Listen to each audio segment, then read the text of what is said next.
Genesis chapter 7 with verse 6 here. So, Noah was 600 years old when the flood waters came on the earth. And Noah and his sons and his wife and his sons' wives entered the ark to escape the waters of the flood. Pairs of clean and unclean animals, of birds, and of all creatures that move along the ground, male and female, came to Noah and entered the ark, as God had commanded Noah. And after the 7 days, the flood waters came on the earth. In the 600th year of Noah's life, on the 17th day of the second month, on that day, all the springs of the great deep burst forth, and the floodgates of the heavens were opened, and rain fell on the earth 40 days and 40 nights. On that very day, Noah and his sons, Shem, Ham, and Japheth, together with his wife and the wives of his 3 sons, entered the ark. They had with them every wild animal according to its kind, all livestock according to their kinds, every creature that moves along the ground according to its kind, and every bird according to its kind, everything with wings. Pairs of all creatures that have the breath of life in them came to Noah and entered the ark. The animals going in were male and female of every living thing, as God had commanded Noah. Then the Lord shut him in. So it's God actually closing the ark for them. So God is ensuring their safety. It's not humanity that's saving themselves, but it's God. So for 40 days, the flood kept coming on the earth, and as the waters increased, they lifted the ark high above the earth. The waters rose and increased greatly on the earth, and the ark floated on the surface of the water. They rose greatly on the earth, and all the high mountains under the entire heavens were covered. The waters rose and covered the mountains to a depth of more than 20 feet. Every living thing that moved on the earth perished: birds, livestock, wild animals, all the creatures that swarm over the earth, and all mankind. Everything on dry land that had the breath of life in its nostrils died. So basically everything that had a soul, a spirit, died. Every living thing on the face of the earth was wiped out, men and animals and the creatures that move along the ground, and the birds of the air were wiped from the earth. Only Noah was left, and those with him in the ark. The waters flooded the earth for 150 days.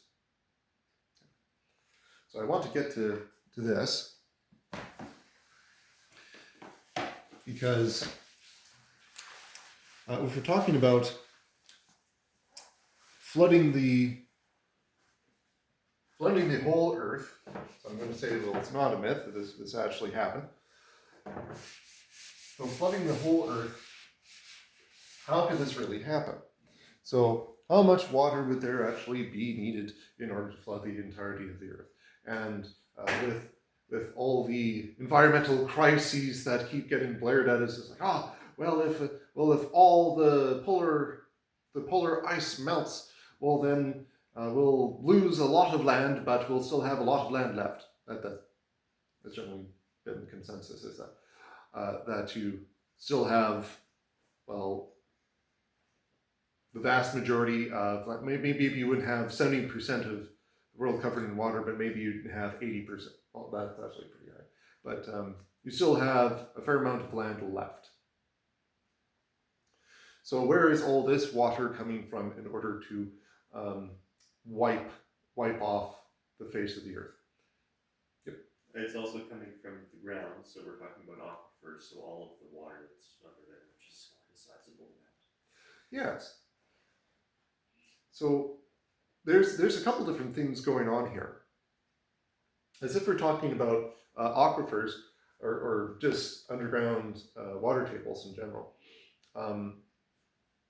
How are we going to get that all the way up? Is God just going like, I'll decrease the specific density of water so that it just floats up? And no, we're not seeing this. So what's going on? And we have to think big, because if it's a global flood, it's going to be a global flood. It's going to have ramifications for the entirety of the face of the earth. And as a creationist, when I talk to atheists, also when I talk to other Christians who claim to be creationists, they go like, what the heck are you talking about? You you can't really have the flood explain this, because so much is like floods can't really get to this point. It's like, okay, but we're talking about a world post-flood, and if I'm making the claim that there's an event so cataclysmic that it flooded the entirety of the earth, don't you think that this, well, they might try to use examples of Oxbow Lakes or Horseshoe Canyon, or just mountains in general, being too high, etc., etc. So they just come up with a whole bunch of different geological features that they think can't be really affected the way that a flood would affect them. They go, well, if we're talking about something that is so cataclysmic that it covers the face of the earth, don't you think that it would also have altered the geography? So you have enough water to cover mountains, and it says there by 20 feet or so. So if you have that much water, how much would that weigh? And if it's coming up from the ground to come at you, like, so this isn't even tsunami level. Tsunami level would get to maybe about 10 meters high. So that's definitely not enough to sink mountains. So if we're talking about something that is closer to a mountain high of wave, how much destruction that would bring. So I think, unfortunately, some of the conversations are lost because the other interlocutor that I have, atheist or Christian, doesn't have enough imagination to actually understand, like, no, if I'm making this type of claim, these would be the consequences of that claim. Yeah. So the major explanation, or the major theory that has been put forward is catastrophic plate tectonics. And I actually did hear the fellow who developed this theory talk about it in person years ago when I was in Edmonton.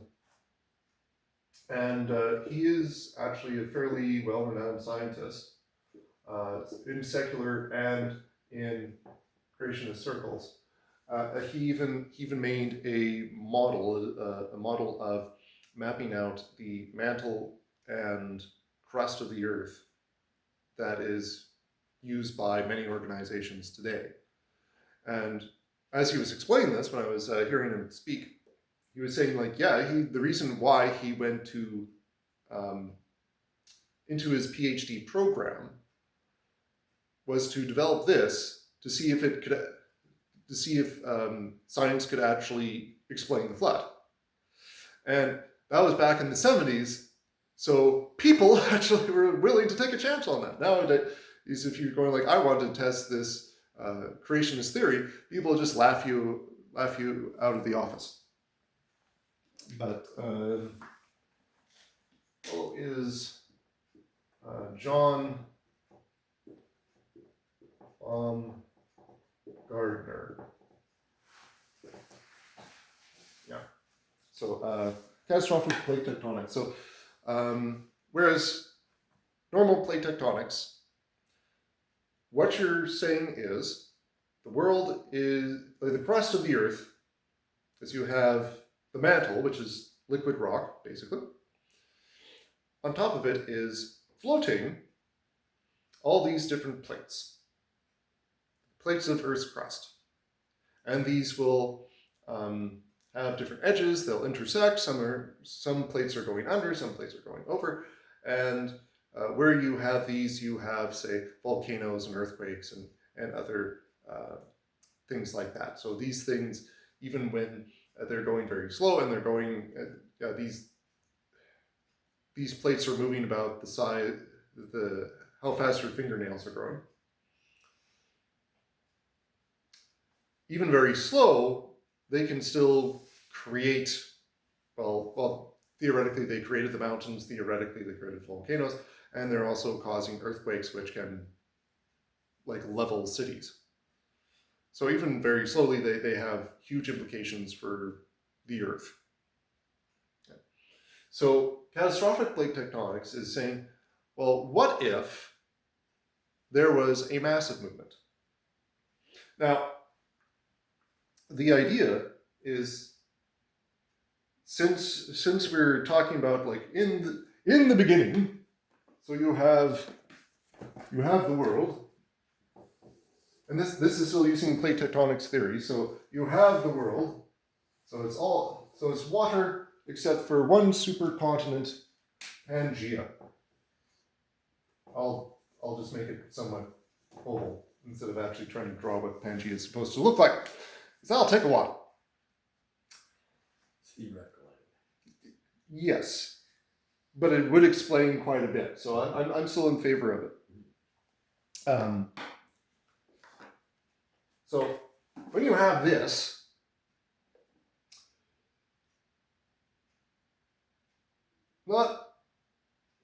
this rock could theoretically be colder and much denser than the mantle, the liquid rock underneath it. So what could have happened with the flood is that you have the outer bit of Pangaea, or some aspect thereof, now sinking rapidly into the mantle. Because if it's colder, denser, like it will sink. And if it is significantly colder, maybe because it's touching a whole bunch of water that the other mantle is not touching, so the other crust is not touching, maybe it will sink somewhat rapidly. So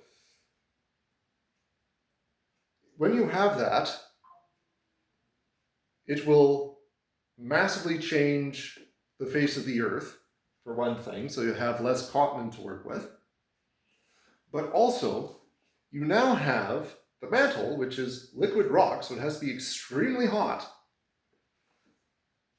in contact with all this water. Which means there is now, well, let's say more than the Mediterranean Sea worth of water that is now evaporating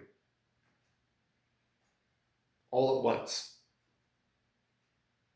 So that would be pretty much massive explosions. Mm-hmm.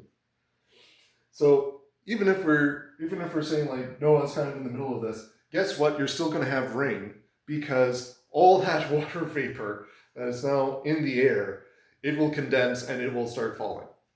Super saturation. Yeah. So you're going to have, let's say, 40 days, 40 nights of rain. So once it's coming down from the sky, but it's also coming up from the ground. And if you have that type of explosive power,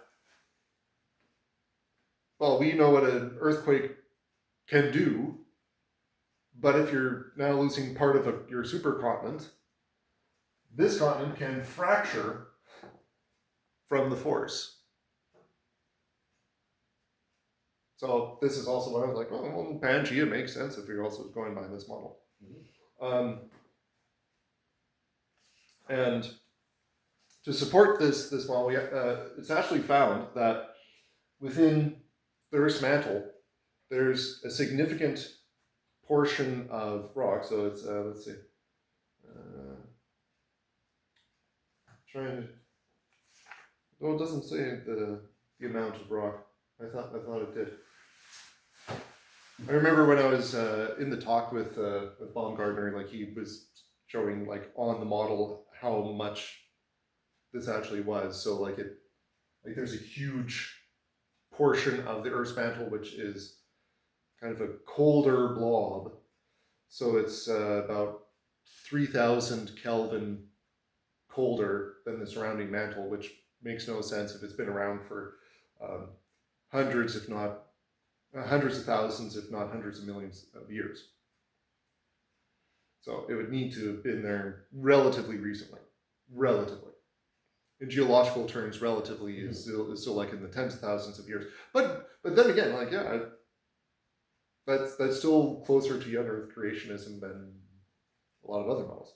In any case, So we actually do have this, and we could say, yeah, this is a good explanation. But there is the issue of we can't explain all the excess heat. Where did all the excess heat go? Because there's still a whole bunch of heat that needs to be explained, and we don't have that. So this is why we can still say catastrophic plate tectonics is still a theory. We don't have it all worked out, but it is a pretty good explanation as to how the flood could have happened.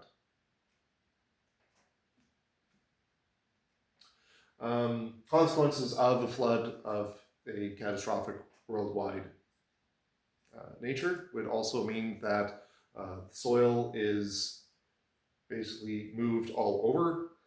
You would also be layered in many locations because as it's settling during the course of however long the water's there, before the water is receding back, you would have a whole bunch of layering.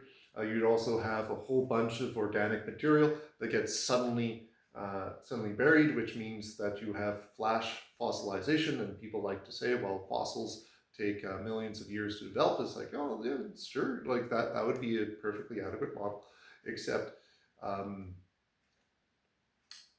many human fossils have you come across? So, like when you find a human body, does do you have because we have to bury all these human beings to make sure that animals don't get at them, and it would take a while for them to fossilize within that. So they had to be in ideal conditions without animals coming at you. So it's like, well, how do you actually explain the amount of fossils that we really have if it's undergoing relatively natural conditions? Like it's a little bit odd at the very least.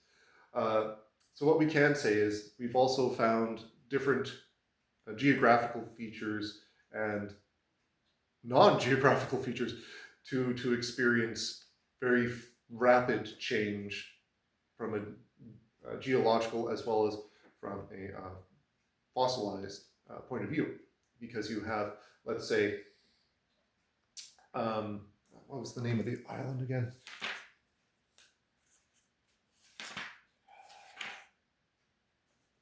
Yeah, Surtsey Island, which is only about